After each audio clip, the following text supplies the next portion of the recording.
Genghis Khan. His name once whispered in terror across continents, striking fear into the hearts of kings and commoners alike. He wasn't born into power or privilege.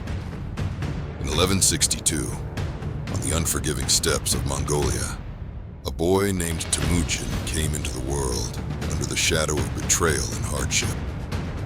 His father was poisoned, his family abandoned, and he was left to survive in a land where weakness meant death. Yet, from this desolation, a conqueror would emerge. By the time his story reached its peak, the Mongol Empire stretched across 24 million square kilometers, a realm so vast it reshaped the known world. But it wasn't sheer numbers or brute force that made Genghis Khan's name legendary. His true power lay in his ability to conquer not just lands, but minds. This is not just a story of conquest, but of strategy, of understanding human fear and using it to forge one of history's greatest empires. Join me as we uncover 5 lessons from the brilliant and ruthless mind of Genghis Khan and his mastery of fear and psychological warfare. It began with whispers.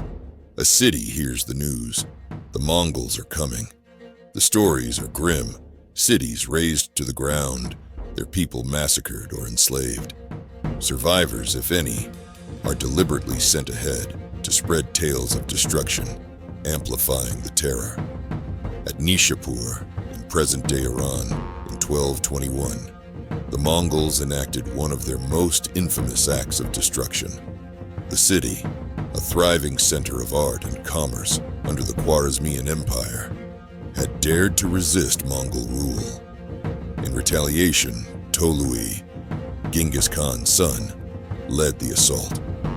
When Nishapur fell, the Mongols carried out a slaughter so complete that contemporary accounts claim the blood of its inhabitants ran like a river through the streets. Some say nearly 1.7 million people were executed. Though the true number remains unknown, the psychological impact was undeniable. The heads of the dead were stacked outside the ruins, a chilling warning to those who might consider defiance. But it was never chaos for chaos's sake. These displays were deliberate, calculated to instill dread in neighboring cities, and it worked. Merv, Herat, and countless others chose to surrender without a fight, fearing the fate that had befallen Nishapur. Many surrendered at the mere sight of the Mongol banners. Genghis Khan understood that the fear of what might happen was often more paralyzing than the event itself, and fear, when paired with deception, could dismantle an enemy's defenses before the first arrow was ever loosed. One of Genghis Khan's most devastating tactics was the feigned retreat, a deception so effective that it lured entire armies to their doom. Against the Russes and Kipchaks in 1223, the Mongols deliberately fled the battlefield, feigning panic and disorder. Thinking victory was at hand, the Russes' forces broke ranks and pursued the seemingly defeated Mongols, chasing them for days across the open steppe. But this was exactly what the Mongols wanted. They lured their pursuers into an ambush, leading them into a carefully planned trap, where fresh Mongol forces encircled them from all sides. Trapped and exhausted, the Russes' army was annihilated in what became known as the Battle of the Kalka River. Genghis Khan's mastery of deception ensured that arrogance and overconfidence became the downfall of his enemies. It was also deception fueled by speed. The Mongols' ability to move faster than their enemies could react turned what seemed like a desperate retreat into an overwhelming ambush. The Mongol armies were not only feared for their brutality, but for their breathtaking speed.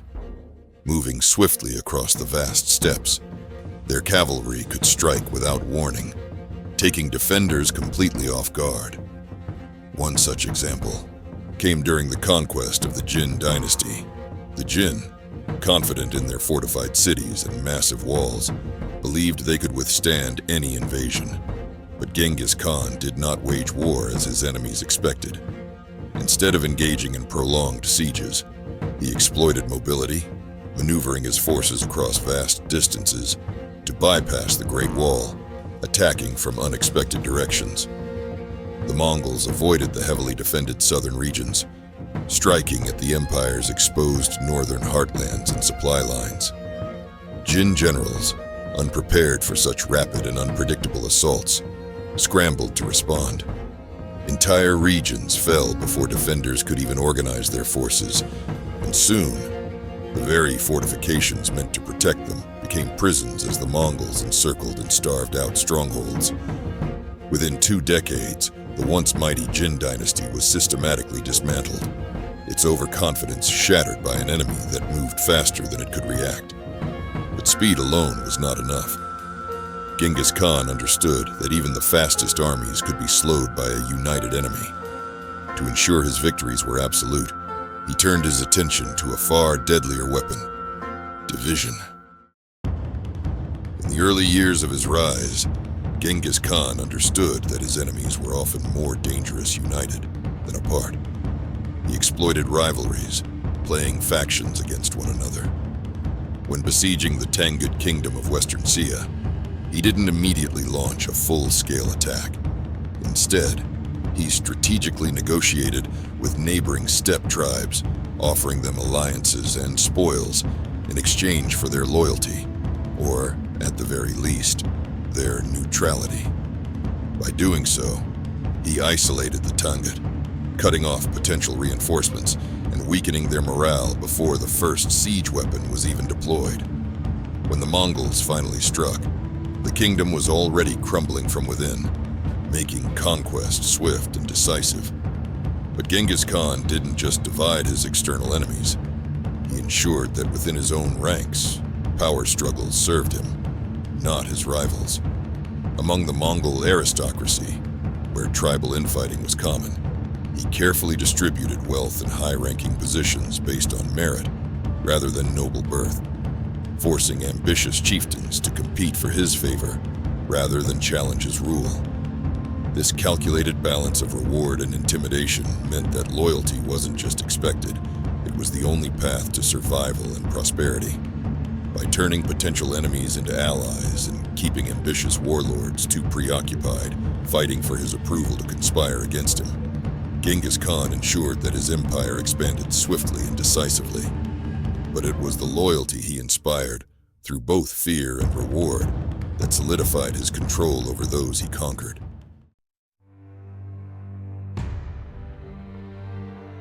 Among the Mongols, loyalty was not just demanded, it was earned.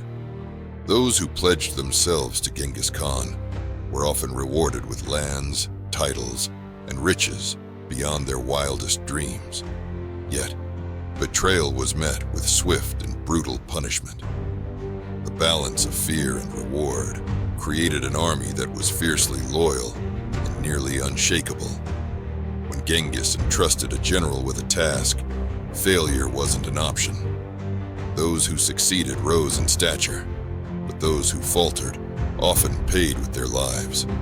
One such example was Subutai, one of Genghis Khan's most brilliant and trusted generals. Originally of humble origins, Subutai proved his loyalty and strategic genius through countless victories. As a reward, he was granted immense wealth, command over vast Mongol forces, and direct counsel with the great Khan himself. But loyalty was a double-edged sword.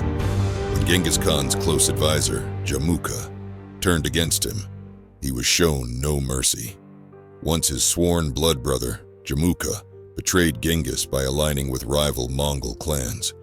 When he was eventually captured, Genghis Khan, respecting his past loyalty, offered him a position at his side.